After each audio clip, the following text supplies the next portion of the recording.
Hey y'all, I'm Laura with Freedom Family, and today I'm going to be showing my sister how to do her own oil change for the first time, so let's get to it.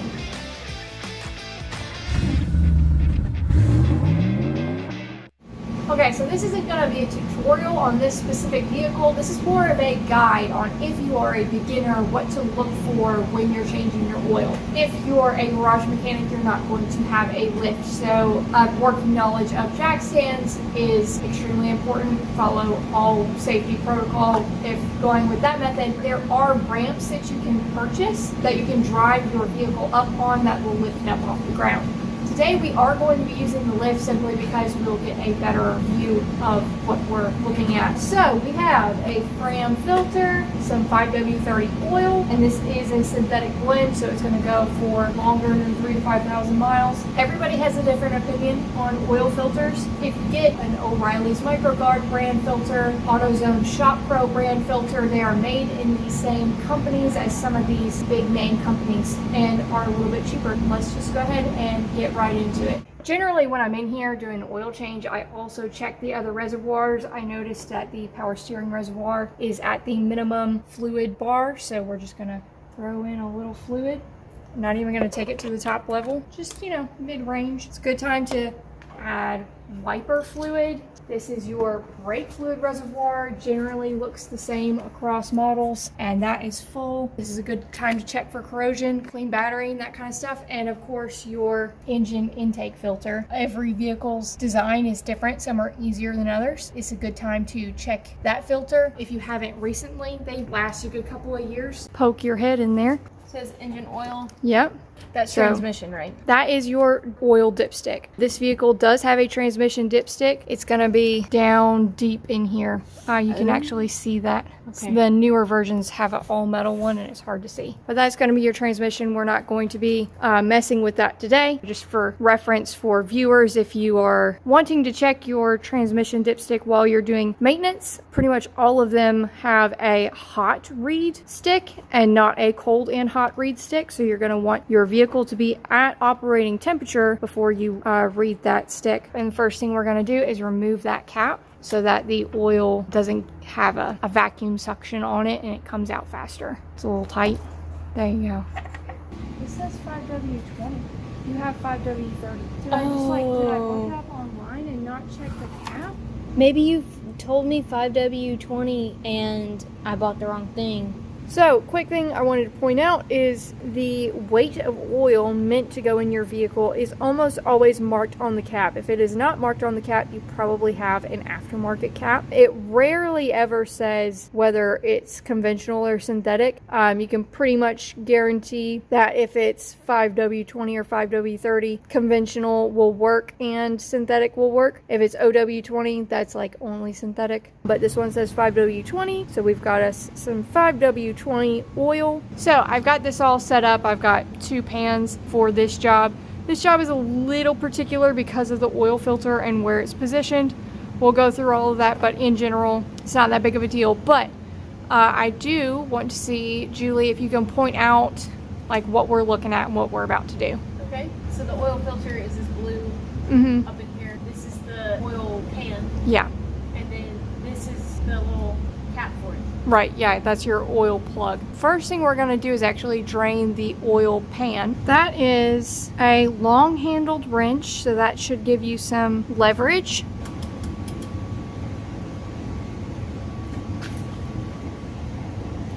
Props to anybody who does this laying down. It's very difficult. Under a jack. I did that for a couple of years before we got a lift, and the angle is kind of difficult. Off. Okay. So we're going Yeah. off.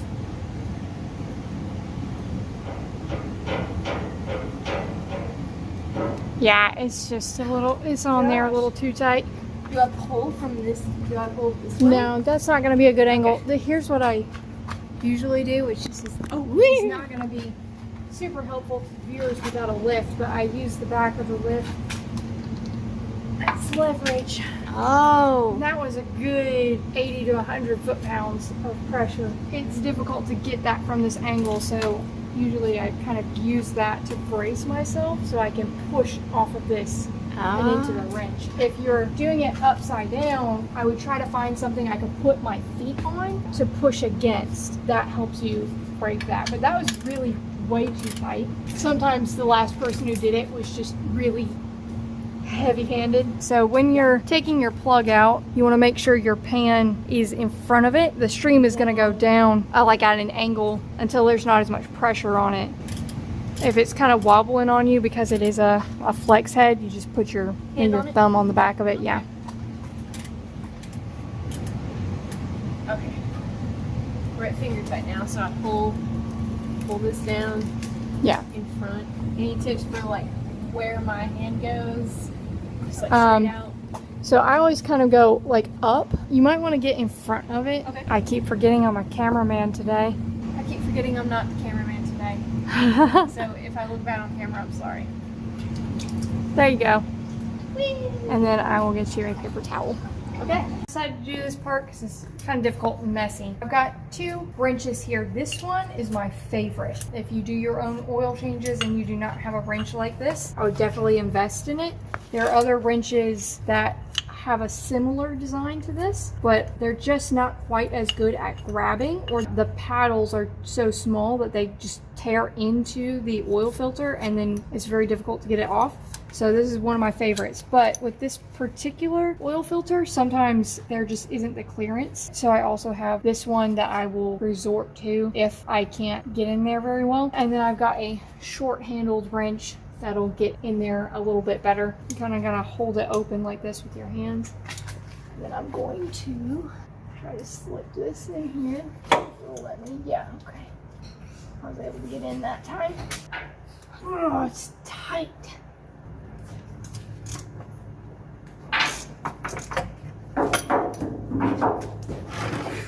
I don't know if it's people putting them on super tight or if this particular vehicle just tends to suck them in tighter, but almost always have to struggle with that one a little bit. Uh-oh. So that's gonna be messy until I clean it up. Do you mind grabbing me a couple more paper towels? Yeah, I think this quickly turned into, yes, you can do your own oil change, to here's some reasons why you may not be doing your oil change.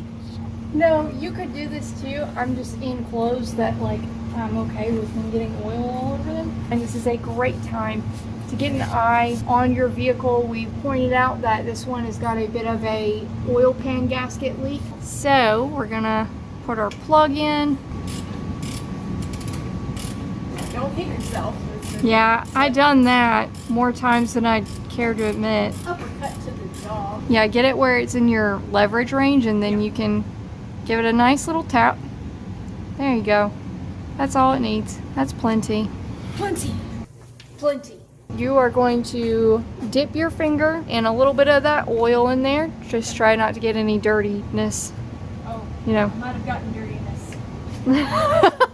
Like just if you see crumbs of dirt, like don't use it. So, and then you're just gonna wipe that around the rim of the gasket. Oh, around this? Yeah, okay. good deal. Nice and oily, like a muffin pan. Like a muffin pan, there you go. I'm gonna come up here like you did. Mm-hmm. Through here. Yeah, that's the best place. And then turn it left until I hear the click. Yeah, so that it doesn't cross thread.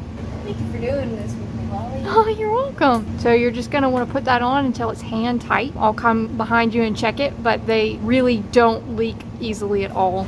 Yeah, that's hand tight. Yeah. That is everything down here. So now we're going to fill it up. We have our oil, matches our cap. This one is a little bit tricky. You gotta do it at an angle because that fill point is like tucked underneath this towel. We're gonna tip it like this and just try to, it's like you're aiming, and you can't do it fast because there's just not the clearance for that. Can I try? Yeah. Like, and if, I don't know if you noticed, but when I stopped, I moved it. Yes. Yes. Forward. I don't know if you know what half a quart feels like, but that's when you're gonna stop. When you feel like you've poured out most of it, we can set it down on the lift, and it has a, lack of a better word coming to mind, a ruler. Shows you how much fluid you've got in the jug. Cannot talk today.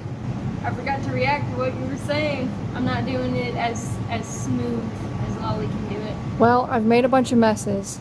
Oops, camera. I'm not a cameraman. I'm a mechanic. Liters. Yeah, that's liters and quarts. We're going off of quarts. Our level is at 1.5 quarts. We need to stop at 0.5, but I usually like to stop a whole quart or a half a quart before the amount that's on the book, because we're gonna crank it and then check our levels, because it's such a pain to have to, you know, get it back up in the air and get fluid out of it if it's a little overfilled. Nice. Now we're going to remove this. Oh my gosh, this camera just will not focus. I have to readjust like all the time. Oh, I can't be bothered. I'm just gonna stick it back in. You don't have to put it in tight or anything like that. We just don't need a oil pressure issue. Okay, can you hold that? My hands are oily. And then you're gonna crank it, so I'm gonna actually take that back. Okay. I need to go find the keys. We will also be cutting her lights while it's in the shop, but I already have a video on that if you want to check that out on the channel. And it's getting a wash, I promise. It's detailed on the inside, if you want to see, but the outside. Nobody cares.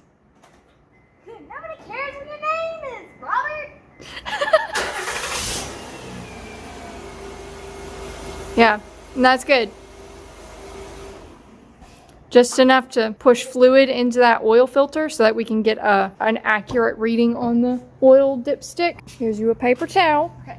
You want to check the dipstick? Yeah, so first time you pull it, it's going to have oil all over it. So you want to pull it, clean it, stick it back in. Can I see what's happening? Oh. It's just, yeah, you just got to be a man. No, rough. Just pull it. Just pull it. Okay. Yeah, so clean it off first, and then we can put it back in and read it.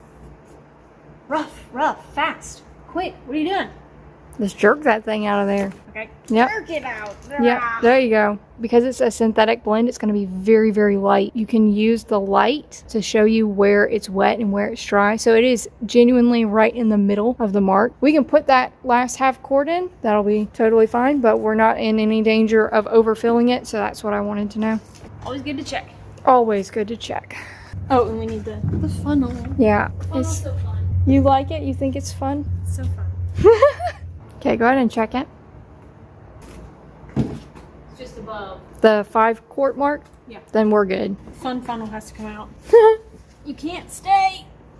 Wanted the wiring harness. You are going to have so much fun editing this. I keep like, oh, I'm not even I'm just like, I don't even care about the camera. I'm just holding it. It'll be like a opposite day. Yeah. This has been fun. Okay, so that's the end of Yeah. oil change. Wow. Your oil changes have been done. If you have an oil change light on, we're going to need to clear that. That's different for every vehicle, Yes. so why bother filming it? And we can put a sticker in the windshield, but that's it. Wow. And when I got it in, I replaced the wipers and the cabin air filter. Yeah, about to do the headlights. It's just good stuff, especially if you're buying a used vehicle. So. Yeah, great stuff. Fun. Maintenance. And Oh joy. it's good stuff that I was afraid to do with my first car. It's literally nothing to be afraid of. If you get stuck, just look it up on YouTube. It's not an embarrassing thing to not know how to do this. It's an opportunity. And I think something I've never shared on the channel was I used to not know anything about cars, and that was 5-6 years ago. And I was afraid to do any sort of maintenance or projects, especially on my own vehicle. So it is a bit of a mental block, but it's worth, getting over to have some, more ownership and responsibility with your vehicle. Once you get through the block, there's nothing that you won't try. Yeah. It really opens up a whole Yeah. world. Absolutely. And that's it. We hope you enjoyed the video and maybe found it helpful. If you did, please give it a like and subscribe. It really helps out with the channel. And as always, I will be happy to answer as many questions as I can in the comments below. Thank you so much for watching, and I will see you again in the shop. Bye.